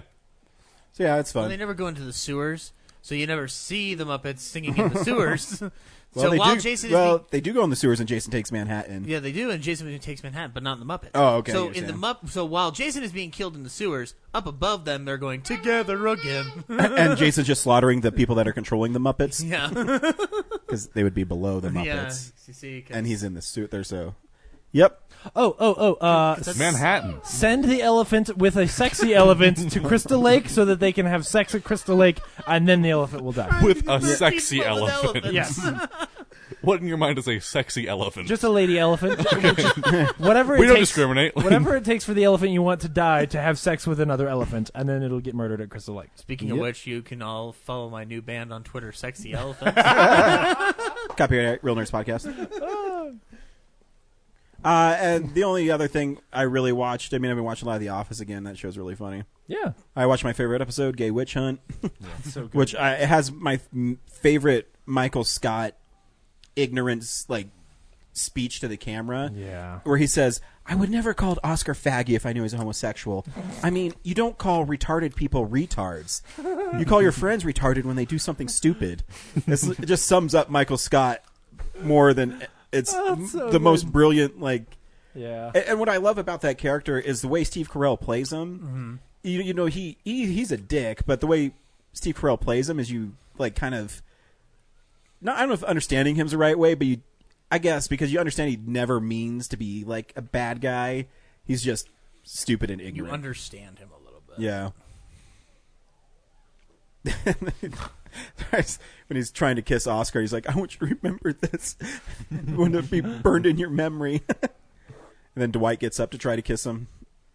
It's been a while since I watched The Office. But I do love that's that great. episode. And speaking of Steve Carell, the other thing I watched for my Emily Blundathon is Dan in Real Life, Oh, Ooh, yeah. I like forgot that about movie, that movie. actually. which I saw a while ago, and I wasn't a big fan of it then, and I'm still indifferent on it now. It actually has all the trappings of independent movies that I don't like, where it's we're gonna put on a talent show with our family, Bleh. And now we're gonna have jazzercise with the exotic French lady that. Well, so the story is Steve Carell plays this guy named Dan who writes an advice column, and he's a widower, and so he takes care of his 3 daughters, and they have a family reunion every couple years in Rhode Island. And he goes up there and he meets a lady at a bookstore, and he flirts with her, and he hits it off. It's the first woman he's liked since his wife died. And he finds out that his brother, Dane Cook, that's actually his girlfriend. I'm out. Who came up with them. And so Steve Carell likes this girl and she likes him, but because his brother is dating her, it creates this. Yep. And Is Dane Cook funny in it? Trick question. He's always funny. well, he's reading somebody else's lines, so he's good. He's always funny. Yeah, he's Funny always funny when looking. hean reading something someone else wrote. No, I think Dane Cook's pretty funny. I like one of his albums. He does Dimitri Martin jokes really well. I mean, not as well as Dimitri Martin does, but he does them pretty well. Well, one of his heroes is Steve Martin, so. I said Dimitri Martin. Oh, Dimitri. Oh. Yeah. I think. See, because he stole a bunch of jokes from Dimitri Martin. Ah, okay. Yeah. Emily Blunt's only in it for maybe 10 minutes. Oh. It's interesting. It's from 2008, so she really wasn't that big of a star back then. Mm-hmm. But she's 5th listed on the credits, which is really weird. But in it, she plays this girl who used to be ugly, but now she's a super sexy plastic surgeon who goes on a blind date with Steve Carell. And she's good at it, but she's not in it very long. Yeah. And yep. What would you say is Emily Blunt's big breakout? Ooh, I would say Devil Wears Prada, but that's not even big enough. Well, That was like her. That was maybe. like her I don't know. discovery point. Yeah. She was nominated for that. So Oh, Yeah. she was okay. Yeah, so then maybe that is her maybe it was at 2006. Yeah. So maybe I guess maybe Yeah. if she's coming off an Oscar nom, then Yeah. I guess maybe that's why they put her up. But I'd have to look at the list. Edge of Tomorrow. well, that made everybody Well. realize she can be in anything and be awesome. Yeah. Mary Poppins Returns. That's not out yet. That gives me a boner. It's so good. In your world, it isn't, but in my world, I've already seen it twice. But she's really good. I'm trying to think. Yeah, that's an interesting question. Because I'm watching all her movies, so I'm trying to. So, I know I love her, but I don't know when I fell in love with her. Yeah, yeah. I've loved her my whole life. No, her and watching The Office. I love Rashida Jones. I have the hugest crush Yeah. on Rashida Jones because there's something about her. Like she's attractive, but she's not the traditional like super hot. But there's something about her. I think she's beautiful. Oh, she's beautiful. But Right. yeah, I love that woman. Angie Tribeca. I love Angie Tribeca. But yeah, so it's a good movie, but it's one of the things I hate sometimes trappings. When I say independent movies, It's a specific tone and it's a feel. tone. You're talking yeah. about like the Sundance films. Yeah, like Quirky. there's but Like, see, I know exactly what you're talking about. Yeah, but see, I like Your Sister with her in it. She's Yeah. great in that, and that movie's great. But that kind of has the same trappings. well, that's a Duplass Brothers film as well. exactly. So the humor in that, So it's mumblecore you hate. No. I can't. Yeah, but It's a hard like thing to go into fully. Yeah. Yeah, Like, I know what you're talking it's about. hard to quantify. I can't. Yeah, I know exactly what you're When talking I see it, I know it. Yeah. And there's little trappings, and Dan in Real Life has a lot of them. Yeah. Where it's trying to be quirky for the sake of being quirky. Where something like Little Miss Sunshine, which is an independent movie, but I think's brilliant. But it has some of those same. Yes, Yeah. but it's handled maybe better. Yeah. You know, Well, it doesn't lean on them. Like, it's not dependent on them to be good. yeah. There's really good stuff in there, Yeah. and then it's got just those motifs in it. Yeah, 'cause Do you know who directed it? Dan in Real Life? I should. I just. It's Peter. Quincy Adams. Yes. Okay. Peter Quincy Adams. But it's because I know there's something in development for Art House Asshole, but basically that's going to be the subject of something I'm going to be doing with the Art House Asshole. But basically, in the early 2000s, the Duplass brothers, Joe Swanberg, and three other guys essentially revolutionized the entire independent film market by inventing mumblecore, and they're the only ones that can really do it. Since then, there's been 100 filmmakers that have tried to do it, not understanding why it works. Yeah. And that's what you get when that makes sense. Maybe I should call it, instead of independent, I should call it Focus Features, because around that time is Yeah. But then again, I really like Little Miss Sunshine, but Oh yeah. Some of them are allowed to work. It's when yeah. it's when the purpose of the movie is hey, we can totally just throw this shit in the bag and shake it up. And It's not- Sundance will accept it no matter what, Right. that kind of thing. Yeah. It's just watch any Duplass Brothers film and you'll be like, oh, that's how it's supposed to work. So yeah. So I only have 3 more movies to watch. One is kind of hard to find, and it's one of her first ones called My Summer of Love, which the DVD is $15. I'm like, ugh, I don't want to do that. And then I was going to rent it on is it Comcast. like a It was sappy romancy movie? Yeah, Because she's that may not be worth the $15. exactly. She falls in love with another woman, and it's how she. Oh. It's their summer together. Yeah. And Oh, I okay. heard she's really good in it. I haven't. yeah, she's pretty good in it. I haven't seen it, so Huh. It's not one of my favorites, but I enjoy it. So yeah. But she's really good, and if you want to I'll be. I gotta rewatch The Huntsman and see. Oh no, the Huntsman Winter War. Yeah, and Oh, yeah. Into the Woods. I forgot that. Oh yeah. She's really good in that, though. She's really good in that. She's I good in still everything, haven't though. seen Into the Woods. No. Neither. I'd like It's. to, I though. mean, if you're a musical fan, sure, check it out. But it's I love it's musicals. Yeah, it's hard. It's hard for me. it's hard to recommend. It is. Yeah. It's really well made, but there's some tonal changes in it that are weird. Well, and say, there's here's- some plot holes. I'll say this: have you seen the musical act? Have you actually seen the performance of Into the Woods? No, I haven't. I don't even Because know the story. notoriously, the notorious thing about Into the Woods is that it completely changes the second act. The second act Yeah. of the entire it's completely different, and a lot of people really don't like that, and some people really do like that. And that's something you should know about. And I Into the will Woods before say, seeing it. you've seen it. Yes, in the movie. So Emily Blunt's character in it, something happens to her. Yeah. And it's really weird. Yeah. And they don't address it. You know what I'm talking about? Yeah, I know I what you're think it's 3/4 of the way through, Yeah. and they don't address it the rest of the way, and it's just bizarre. Okay. It's.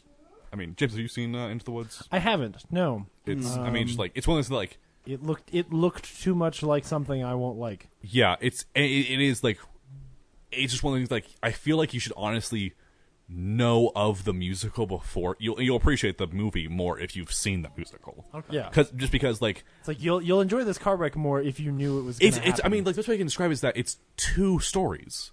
Because the first act okay. ends and everything is resolved, and then the second act happens.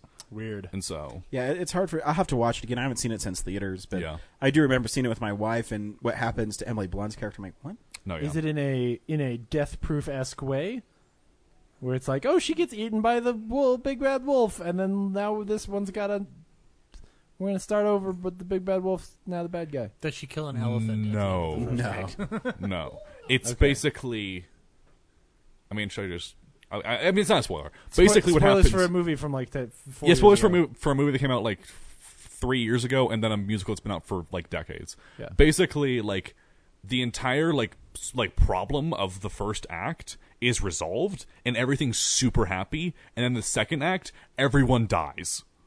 Oh, weird. Yeah.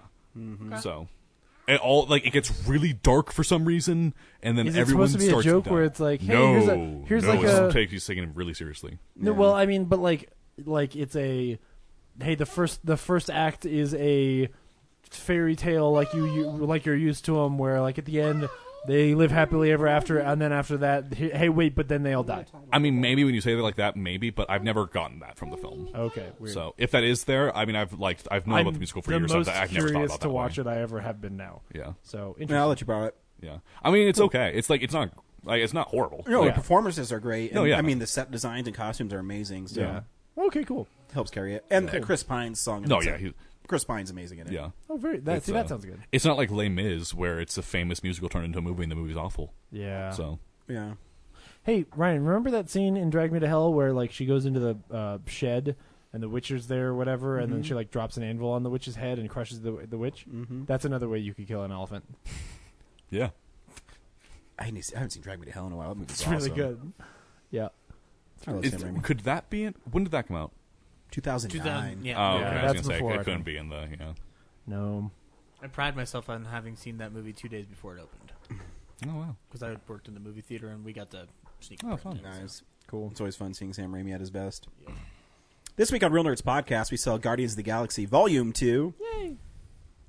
Henry, should people see Guardians of the Galaxy Volume 2? Yeah, definitely. I think we'll get into it, but I think definitely see it. Zach? I'm Mary Poppins, y'all. Yes, absolutely go see this film. I think this is the first Marvel movie that actually made me cry. Oh wow. Not me. Yeah, I was going to say, I've credited these before. Yeah. You didn't ask me yet. No, go ahead. Yeah, no, of course. It's really good. And I feel like I laughed a lot more at this one. I also cried a lot more at this one. There's a lot of things about this movie that I love, and I think if you want to go have some fun at a movie, this is exactly it. I mean, it was, once again, this is one of those like roller coasters where it was over. I even remember like in the movie at one point thinking to myself like, oh man, I really don't want this to end. Like I just want to live in this movie for a while because it is so enjoyable. So yeah, it's amazing. You didn't cry during Logan? Cold-hearted bastard. No, I'm talking about MCU. He means MCU. Yeah. Yeah. All right. It wasn't me. I don't know. Do you guys like having fun in movies? Yes. Do you like movies that touched your soul? Yes. Then go see Guardians of the Galaxy 2. This movie's awesome. Here's a trailer for Guardians. The fate of the universe lies on your shoulders. Now, whatever you do, don't push this button. Because that will set off the bomb immediately, and we'll all be dead. Now, repeat back what I just said. I am Groot. No! No, that's the button that will kill everyone. Try again. I am Groot. Mm-hmm. I am Groot. Uh-huh. I am Groot. No!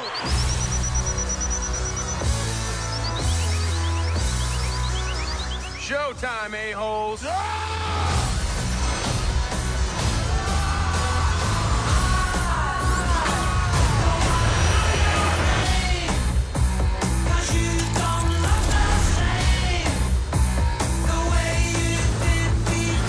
Screw you, spaceship!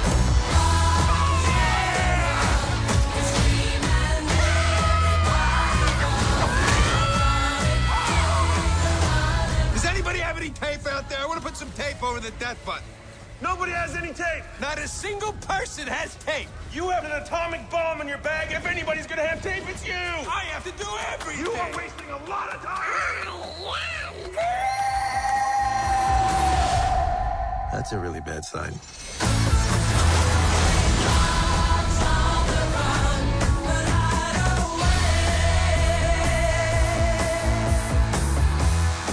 If I touch someone, I can feel their feelings. You feel love. Yeah, I guess, I feel a general unselfish love for just about everybody. No, sexual love. No, I don't. For her. No. See, you just told everyone your deepest, darkest secret. Dude, come on. I think you're overreacting a little bit. You must be so embarrassed. Do me. And to be clear, this is how much James loved it. When he came to pick me up, he was blasting Brandy. Yeah, it's great. And he well, just that's started- also because Charlie's Angels, Mick G's Charlie's Angels is also a really fun movie. Okay. Yeah.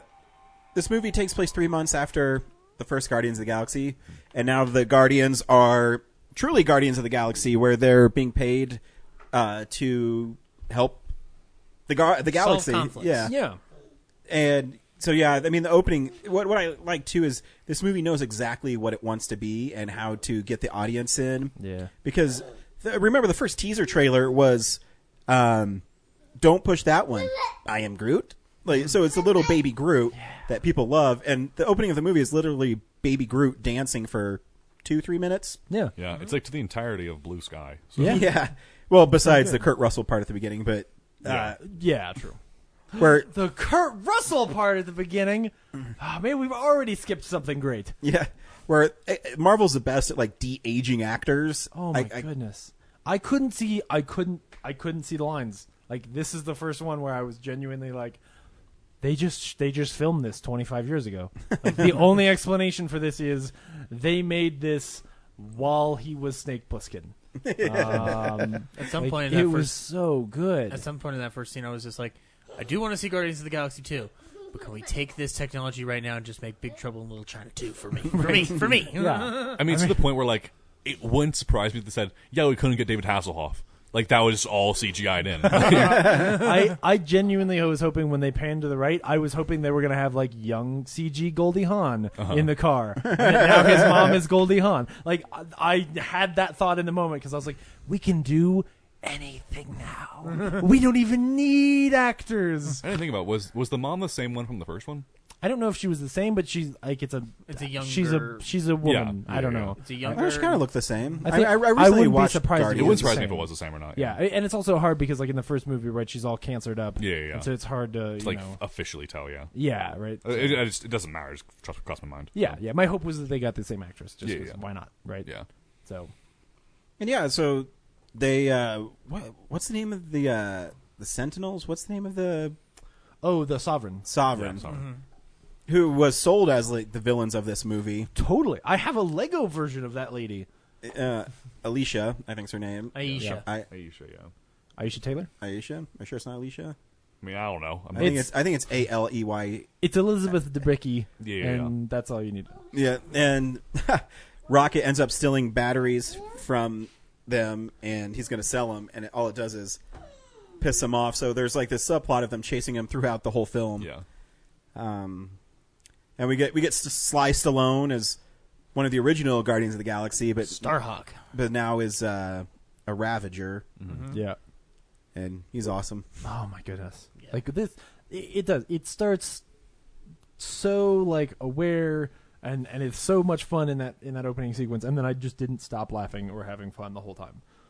And it's interesting because I was talking afterwards about how there's stuff in the movie that doesn't make any sense, but it doesn't matter. So, for example, skipping way to the end, right? There's a scene where like Nebula and Gamora are trying to escape like the planet, and there's all these like weird columns of rock that are flying up for some reason, like elevators, and they jump on them. And I had a moment where I was like, why are there weird elevator rocks? And then I went, oh, I don't give a shit. This scene is about these two characters because they've done such a great job of like building their character arc and why they're together and what's going on. I mean, they took a character who is the most wooden and kind of uninteresting character from the first movie, Mm-hmm. and made her really fantastic and cool. And I really liked her in this movie. You know, like Mm-hmm. she had a sense of humor and she had a story arc, and like by the end, I was like, man, I want to see Nebula kill Thanos. And I'm like, wait, what the fuck is going on? Yeah. Why do I care about this character Yeah, suddenly? and I was telling James yesterday, like, I still think Nebula is hot. Like, Karen Gillian's beautiful, and I'm like, she's even beautiful in blue cybernetic makeup. Right, yeah. And then she's like, you would do better than me, and then he'd pull my arm off, and you're like, bah! That's terrible. My goodness. Yeah, Thanos sucks. Yeah. Yeah. I hope at Right. some point we get to see him go down. Yeah, right. It's almost as if they're setting up how truly evil he is for something really major. That's true, man. Yeah, it is crazy when you think about Thanos, though, because they have so much riding on him. No, yeah. He's been mentioned. I through, really like, hope Josh 10 Brolin movies. doesn't die in a car accident or something. They probably got him like wearing a constant. I think he's comfy- already done. Oh, you think so? I think so. I'm pretty sure they already because filmed it, he's though. starting to film Deadpool 2 in like Yeah. a month. So they're because Oh, yeah. Unless there's yeah, because they started shooting it during Civil War when that came out. Oh, okay, cool. And I knew they said like it would take a while, but they said it would take like a year. Yeah, And I think it's like now done. I think so. it's 9 months of principal photography. Yeah. But they did their CGI stuff Yeah. months before that. No, yeah. So Wow. yeah, talk about an undertaking. So cool. Anyways, back to Guardians. Everybody in this film, I think their character is more defined. Oh, yeah. Well, the first one, I mean, is really great, but Drax is really great in this movie. Gamora was like really underutilized last film, I think. And I think this film you definitely get a lot more of her, and so Yeah, she's actually like less of an action character Yeah. than she was in the last one, and more of a just character, which Yeah. I like. Yeah. Yeah, and Chris Pratt is continuing his like trajectory of being Amazing. even more amazing than he already is. Yeah, man. Because he just continues to. And did you know that he had the power to turn his eyes literally into a star field because that's how handsome he is? I was like, when that happened, I went, oh, he's just so handsome. he does that and he goes, "It's so beautiful." I'm like, "Yeah, you are." Yeah. I do love too how colorful the movie is. Oh no, this is the, yeah. just historically speaking and technically speaking, this is the first feature film in history to be shot on 8K. Wow. And you can tell this is, I think, the best looking Marvel film yet, or MCU film it's yet. really beautiful. Yeah. And again, he knocks it out with the soundtrack. Yep. I got the soundtrack today. And not only does man, the script is really tight, but Yes, it is. part of what's great about it is he took a thing that was really iconic about the first one, which was the soundtrack, and not only has a great soundtrack, but worked the music into the plot. Where, No, yeah. man, when Kurt Russell starts reading you the words to Brandy, you're just like, oh, Yeah. you asshole. Or Like, even you perfect when asshole. Yondu gets out of prison and he's Oh, killing. finally we all- get to Yondu. Yeah, when he's finally killing all the Oh, Ravagers. God. To I can't remember what's the song that's going on. Oh, Shit, I don't remember, but that was the most Yeah. badass thing. But I mean, talking about how beautiful it is, that part where it gets all dark and it's going through and zigzagging yeah. and killing people. Oh, God. Where Yeah. it just looks. Oh, This guys, film guys, is- I gotta get out of here. I gotta watch that movie. Yeah, This film looks very expensive. remember the name, Taserface. And that's the thing, never loses track of the humor, right? No, Like, yeah. and I mean- actually does it in a way that is almost like, I don't want to say annoying, but like ballsy for sure, Yeah. right? Like Yeah. it often, because it's James Gunn, so a lot Yeah. of the times like he'll take something really serious and great and then just infuse some really slapsticky humor in right next to it, and it works beautifully. I mean, the first one that comes to mind is when Nebula is going to take the ship and fly away, and she's Yeah, she's and talking she's describing to what she's gonna James do with all Gunn's the money. brother. Yeah. Yeah. What is his name? What's Sean his name? Gunn. Sean Gunn. So she's talking to Sean Gunn, and she's Dragon. like, she's explaining about all this stuff she's gonna do, and he's like, oh, yeah, that's not. That's I didn't. I was I thought you were thinking gonna about get a like a purse. hat. Yeah, did you want like a purse or something? Like, or what was that? Something all the girls would be like, oh, Sean Gunn's also really good in this film. I really like him. Sean Gunn is awesome. I mean, and then when he emotes, you're like, Yeah. oh man. Like, I'm not sure if I didn't want to call they it set the it up movie. that he's going to be one of the Guardians now. That'd be cool. I wouldn't be surprised though. Like, Yeah. But that's what's great about this film is sometimes that's right. Sometimes the tonal shift can be scary, but the part where Yondu gets his receptor blown off, and he's sitting there, and Taserface is killing all his people that are with him. It's like really sad, but then they goes immediately to making fun of Taserface because his name's so stupid. I would say that the biggest walkaway for this movie for me is an unbelievable appreciation for how smart and how good a writer James Gunn is. Oh yeah, 100%. Like this movie is flashy and cool, and like as a director he's great, but just to see how well he handles a whole cast of characters. I mean, to a Joss Whedon level quality where every scene is important and every character gets his due, and even Sean Gunn, who is an extra in the last film, movie, is like an awesome character here, and you care about these guys. I mean, okay, to get to the end, they kill Yondu, and you care. A B-level villain from the last movie who has a bright red mohawk, and you really give a shit and probably cry. I mean, where it's I cried. Beautiful. Like, no, how do you do that? It's so good. Part of this for me, like, was because I love MCU movies and I love The Last Guardians, but I'm also a big James Gunn fan, and he'd been working with Michael Rooker since movie 1. So to see Michael Rooker get a showcase, because there was a part of this film in my mind that was a love letter to Michael Rooker in a weird way, because they start off with Yondu being, you kind of learn more about Yondu. He's a disgraced Ravager because of what he did that has to connect to Peter Quill and to Ego, for that matter. And Sylvester Stallone's essentially giving like exposition for it.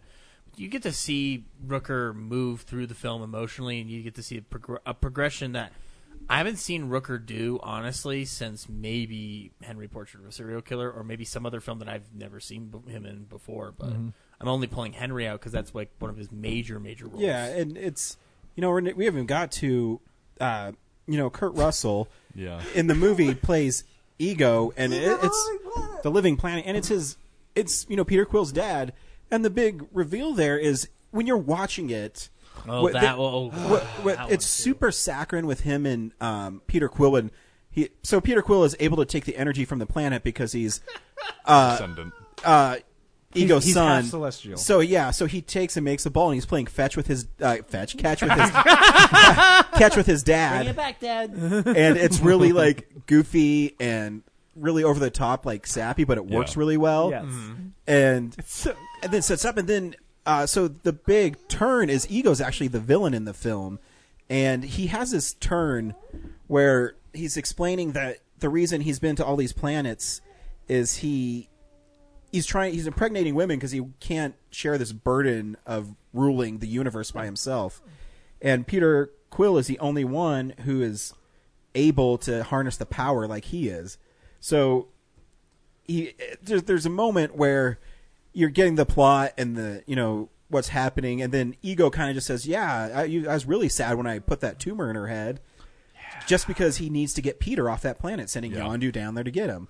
And Chris Pratt is so amazing in that moment, because a lot of times with movies, someone will be like, and he just blasts him, and it's like, screaming, "You killed my mom," and it's pretty awesome. Yeah. I love the line, you shouldn't have killed my mom and broke my tape player. Yeah. But then James even said too, when we're leaving, it's the best Superman fight I've ever seen. It's the best Superman fight I've ever seen. And and not because it's the coolest Superman fight, because I give a shit. Yeah. Like, I'm watching these two guys fight, and I care about what's happening, and there's stuff happening around them that I care about. Yeah, and it's and this is why. And he turns into Pac-Man. Yeah, that's what I was just about to say. That's why James Gunn is so brilliant.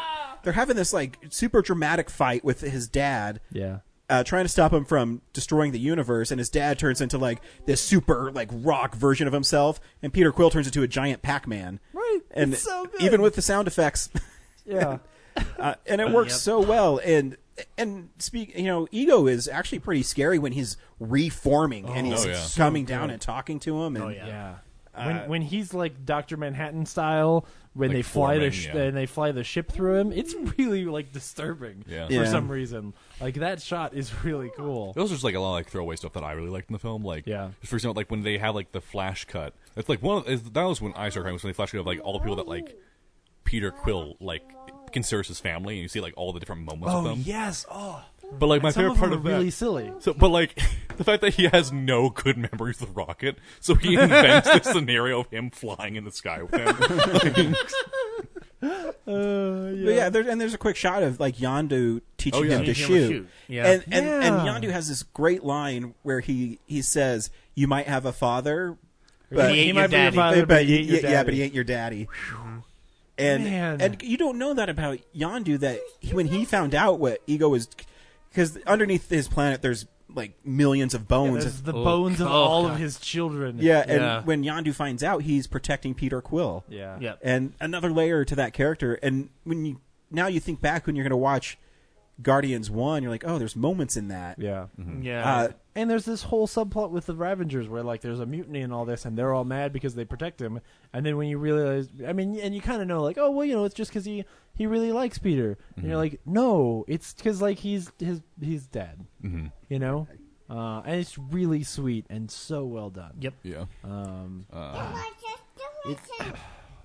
It's just incredible. Yeah. This movie shouldn't be this good. It has a talking raccoon and a small tree baby in it. Like, what? But yeah, and there's like even, you know, when Yondu dies saving Peter. Yeah. There's a moment in his funeral where like it even tugs my heartstrings with a little troll. I'm like, oh, that was in the sphere that Peter gave him instead of the Infinity Stone. I didn't even think about that. Wow. Yeah. It is.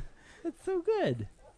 Oh, and it's so silly, but you know, Sylvester Stallone has the line earlier where he's like, "When you die, like You'll never have this funeral." And Wait, does he really say that? Yes, he does. Yeah. Oh. Yes, early on. He I really says, like, wish I didn't know that. Well, okay, so didn't notice that. He doesn't really say that. He says the equivalent of like, you know, when you die, stars will not won't light up. feast with the gods in Valhalla, right? Like, okay. He says a thing that is basically like, if Okay, you're that's a bit listening- better. Yeah, he's basically saying like, you won't get the honors of Being a dying as a Ravager, great yeah. Ravager, Yeah. you know, and Okay. whatever that entails, and so that's why like then this thing happens, and it is so on its surface like a silly like, Yeah. oh, the ships showed up and for his funeral. But it is so sweet, and it has so much weight and meaning. And fucking Rocket, when Rocket closes the door, when he zaps Gamora, and is like, I can only lose one friend today, and you're like, it's an animated raccoon, and I care so much. Yeah. Like he really emotes, and it's great. Oh, it's great too with, you know, the part with Stallone at the beginning. It's this huge dramatic scene with him and Rooker yelling at each other. And then the Sovereign show up rolling out that carpet, and it gets stuck. It's again, that to me, that's just James Gunn and It is to a T. Yeah, but like perfected. Yeah. You know, like all of the weirdness of early James Gunn here is like It's like defined. yeah, like this is a scalpel to his machete. It's so good. Yeah. I also I really liked Mantis. I didn't think I was going to like Mantis. Yeah, she but I was really really good. liked Mantis in this. Mantis might have been like, I mean, I might be the minority, but I think she stole the show. So Yeah, well, there's even Drax makes fun of her Mantis, for look not, for not being attractive. Yes. And then at the end, there's this woman who's like, "You are very beautiful," and then there's like these couple beats on the inside. Oh man, it's so good. And also, I mean, like we haven't mentioned it yet, but like Drax is way more defined this film. I feel Oh like. yeah, Like, My nipples. Yes, he's played really as a comedic relief most of the time. But man, that scene where like he and Mantis are sitting on the outside, and she finally does touch him, and feel. And like she shows like what he really feels. Oh, it's so good. Yeah. Oh, Batista's a good actor. Yeah.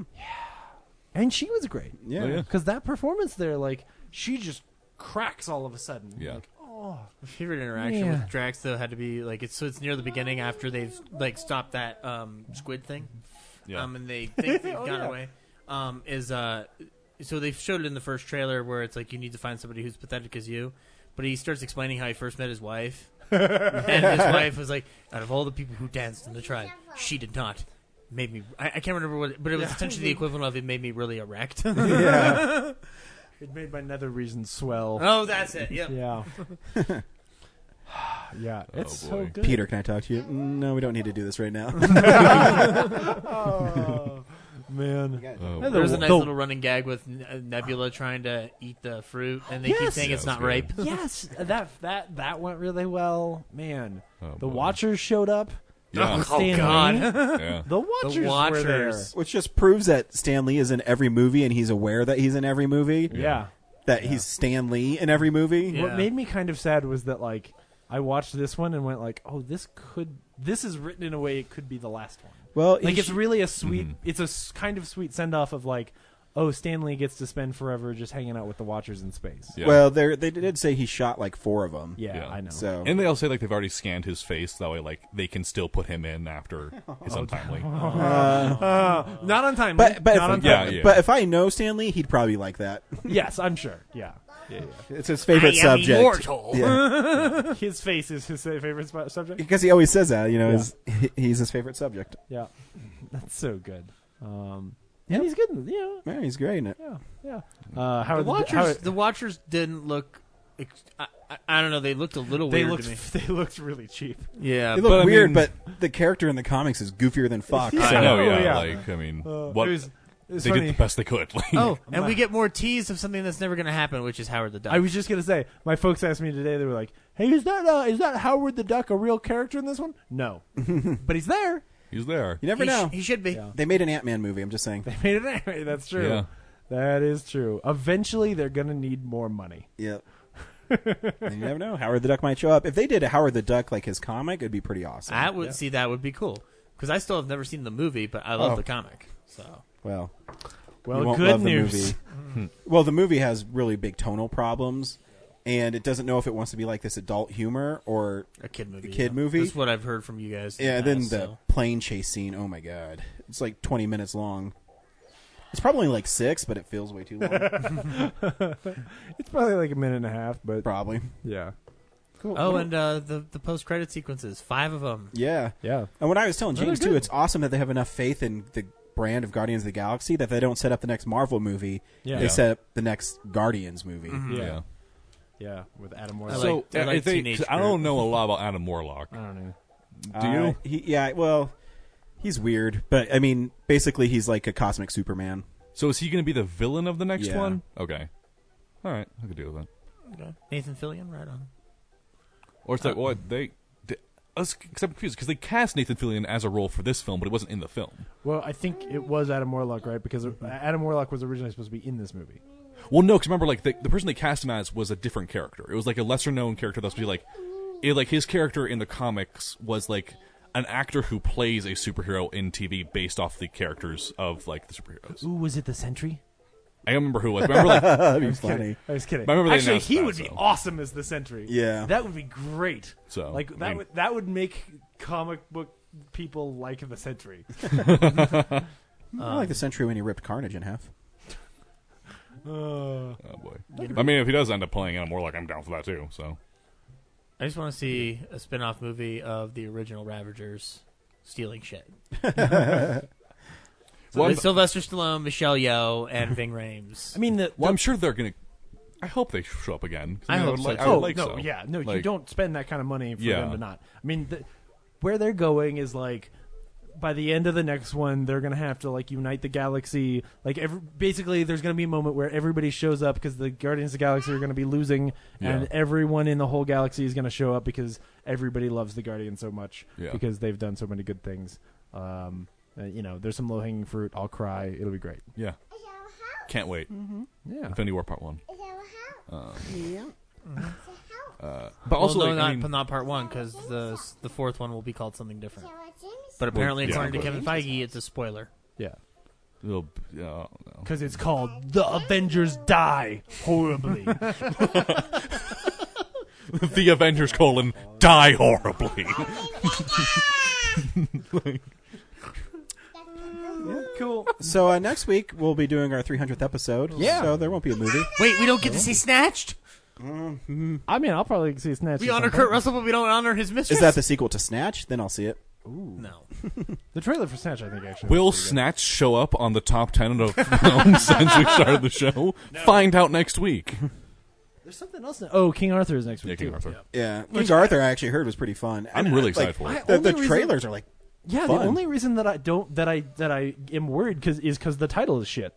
Like Legend of the Sword is I think awful. they're planning on making more of them. Well, they're always planning That's on making fine. more of anything. Just call it King Arthur. Well, I'm not Legend. That's all I'm going to call is King Arthur. I'm not going to. Yeah, I never call it Batman v Superman: Dawn of Justice. That's stupid. I call it Batman Superman. I'm legally required to. Man, or a chip will explode in my brain. You're hungry. You have a whole quesadilla over there. Outsmarted I'm just again. gonna smile. You're right, Dad, but look how cute I am. Until next you week. win this round. Bye. Bye. Bye. Say bye. Bye. Bye. Bye. Say thanks for watching movies. I'm Bran. Aww.